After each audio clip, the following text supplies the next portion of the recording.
अस्सलाम वालेकुम नाजरीन। इस एपिसोड के शुरुआत में हम देखते हैं उस्मान साहब सिपाहियों के साथ बाजंतीनी चौकी पे जा पहुंचते हैं। उन्हें देखकर बाजंतनी सिपाही होशियार हो जाते हैं और गिलाडियो सामने आता है। वह दोनों बाजू फैलाते हुए कहता है, मैं तुम्हारा इंतजार कर रहा था उस्मान, अपने बेटों की तरह। या तो तुम भागोगे या मरोगे, फैसला तुम्हारा है। तो उस्मान साहब कहते हैं, तुम अगर थोड़े होशियार होते तो तुम मेरे बेटों के हाथों मर जाते। गिलाडियों से आवाज लगाता है तो उसके सिपाही चारों तरफ से निकलते हुए उस्मान साहब को घेर लेते हैं। यह देखकर उस्मान साहब मुस्कुराते हुए कहते हैं, तुमको क्या लगता है कि हमारे पास कोई खुफिया हथियार नहीं है सरदारों? ये कहते साथ ही उस्मान साहब तलवार बेनियाम कर लेते हैं। तो सरदार हसन और खोजा सरदार सिपाहियों के पीछे से अल्लाहू अकबर के नारे लगाते हुए सामने आते हैं। ये देखकर गिलाडियो मुस्कुराते हुए कहता है, बेहतरीन, जब जीत आसानी से मिल जाए तो वो जीत कैसी। ये कहते हैं साथियों, वह उसके साथ उस्मान साहब पे हमलावर होता है। उधर एक मुकाम पे अलाउद्दीन और गोंचा आराम कर रहे होते हैं। अलाउद्दीन एक फूल तोड़ता है और उसे छुपा लेता है, इसलिए में गोंचा उसके पास आती है तो वह खड़ा हो जाता है। अलाउद्दीन को मुस्कुराता हुआ देकर गोंचा कहती है, मुझे खुशी हुई कि आप थोड़ा मुस्कुराई। तो अलाउद्दीन कहता है, मैंने जिनको पीछे छोड़ दिया है, जैसे उन सबको मैं अपने पीछे लिए फिर रहा हूँ, मैं दूर रह के भी नहीं भूल सकता। गोंचा कहती है, मैं जानती हूँ बाबा के बारे में सोच रहे हो। हाँ, अलाउद्दीन कहता है, ऐसा ही है, मैंने उन्हें मायूस किया। गोंचा कहती है, बहुत बड़े मदरसे वाले होशियार अलाउद्दीन भी, जिसने अभी अपने खानदान को छोड़ा है, नए तलब इल्म में बदल गया है। हाँ, क्या हमें वापस जाना चाहिए? अगर आप कहते हैं तो मैं भी वापस चली जाऊंगी। तो अलाउद्दीन कहता है, आज हमारी नई जिंदगी का पहला दिन है गोंजा, अब इस रास्ते से कोई वापसी नहीं। गोंजा कहती है, हम फिर आगे बढ़ते हैं। तो अलाउद्दीन कहता है, क्या अल्बाज खातून एक लफ्ज कहे बगैर मेरे साथ अनजान रास्ते पर निकल पड़ी है क्या? मुझसे तुम बिल्कुल भी नाराज नहीं हो? तो गोंजा कहती है, चाहे यह रास्ता किसी खाई पे खत्म हो जाए अलाउद्दीन, या इसका इख्तिताम आग हो,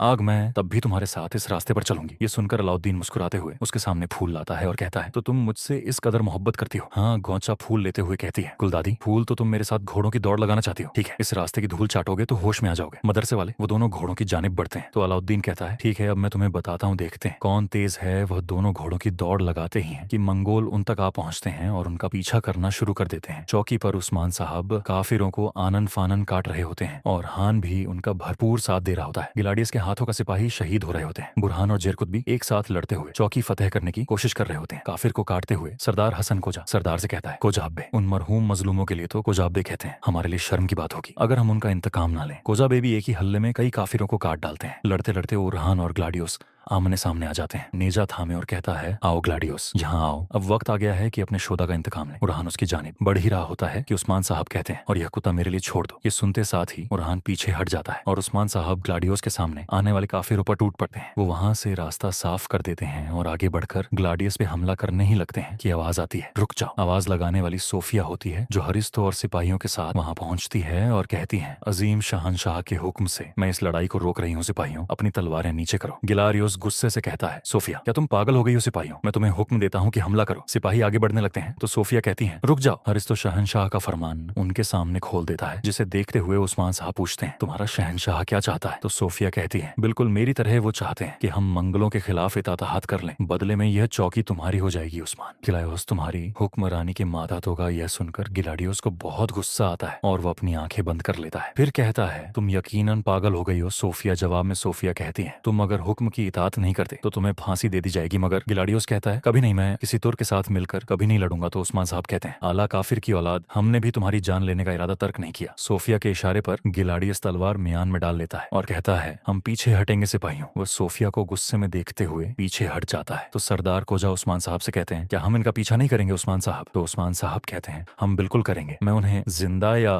मुर्दा हर सूरत में चाहता हूँ। ये सुनते साथ ही सरदार कोजा और सरदार हसन सिपाहियों के साथ उनके पीछे निकल पड़ते हैं और सोफिया उस्मान साहब के सामने आती है। उस्मान साहब उससे कहते हैं, तो यह शहनशाह का हुक्म है, अगर इसके पीछे कोई भी खेल हुआ। सोफिया एकदम से कहती है, खेल खत्म हो गए उस्मान, ये इकाई और बुरसा के लिए मुतईद होने का वक्त है। सिपाहियों, चौकी उस्मान के हवाले कर दो। ये सुनते साथ ही यह रिश्तो फरमान और हान को दे देता है। फरमान को देखने के बाद उस्मान साहब कहते हैं, तो क्योंकि तुम अमन की बात कर रही हो, फिर तुम अपना वादा पूरा करोगी। मेरी बेटी हलीमा, तुम उसका मुकाम बताओगी तो मुझे उसके पास लेकर जाओगी। आए खुद इस चौकी को महफूज बनाओ। फिर सोशिया के करीब होकर कहते हैं, शहनशाह का हुक्म रहा। एक तरफ अगर तुमने कोई चाल चलने की कोशिश की तो मैं मंगोलों से पहले तुम्हारा गला काट डालूंगा। ये कहते साथ ही उस्मान साहब आगे बढ़ जाते हैं। उधर अलाउद्दीन और गोंजा की दौड़ गोंजा की फतेह के साथ मुकम्मल होती है। गोंजा कहती है, तुम्हारी फुर्ती कहाँ गायब होगी? मदरसे वाली उम्मीद है कि अब तुम्हारी अक्ल ठिकाने आ गई होगी। अलाउद्दीन कहता है, तुम मुझे होश में कहाँ रहने देती हो खातून? मैं जब तुम्हारे साथ होता हूँ तो तुम मेरे होश वैसे ही उड़ा देती हो। गोंजा अच्छा कहती है, तुम मुझे बातों में लगाकर अपनी हार बुलवा नहीं सकते, ये मुमकिन नहीं। अलाउद्दीन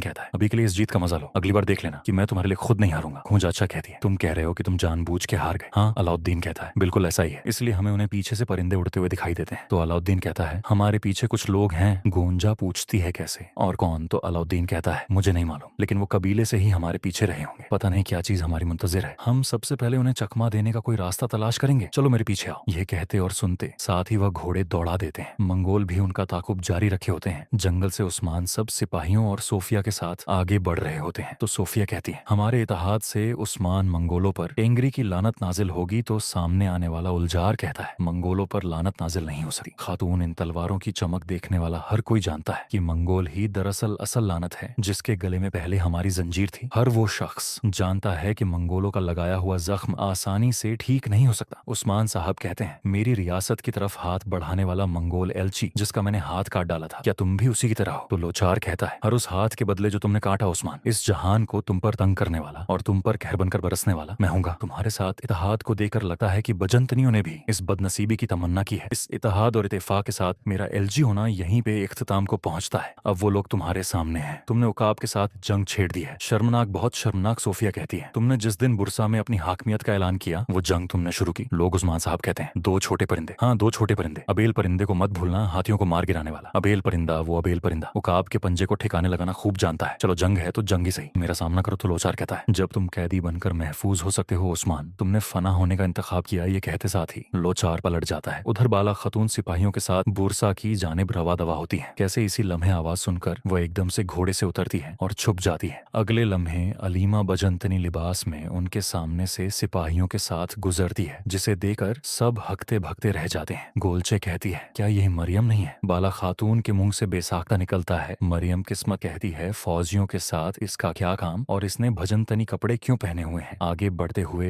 हलीमा की तरफ होती है तो उसके साथ मौजूद सिपाही कहते हैं, वो भाग रही है, भाग रही है, पकड़ो उसे पकड़ो। सिपाही उसके पीछे भाग पड़ते हैं। किस्मत बाला खातून से कहती है, बाला खातून खुदारा हमें कुछ समझ नहीं पा रही। तो बाला खातून कहती है, हम समझ जाएंगे, चलो। वह फिर से घोड़ों की जानिब बढ़ती है। तो नाजरीन, इसके साथ ही एपिसोड भी इख्तिताम पजीर होती है। वीडियो पसंद आए तो लाइक कर दें, शेयर कर दें। सब्सक्राइब नहीं किया हुआ तो सब्सक्राइब करने के साथ साथ घंटी वाले आइकॉन को दबाना मत भूलें। मिलते हैं इंशाल्लाह नेक्स्ट वीडियो में, तब तक के लिए रखें अपना और अपनों का बहुत ज्यादा ख्याल। अल्लाह निगहबान। डिस्कस करने से पहले आप इस वीडियो को लाइक करें, चैनल को सब्सक्राइब करें और बेल आइकॉन को लाजमी प्रेस करें।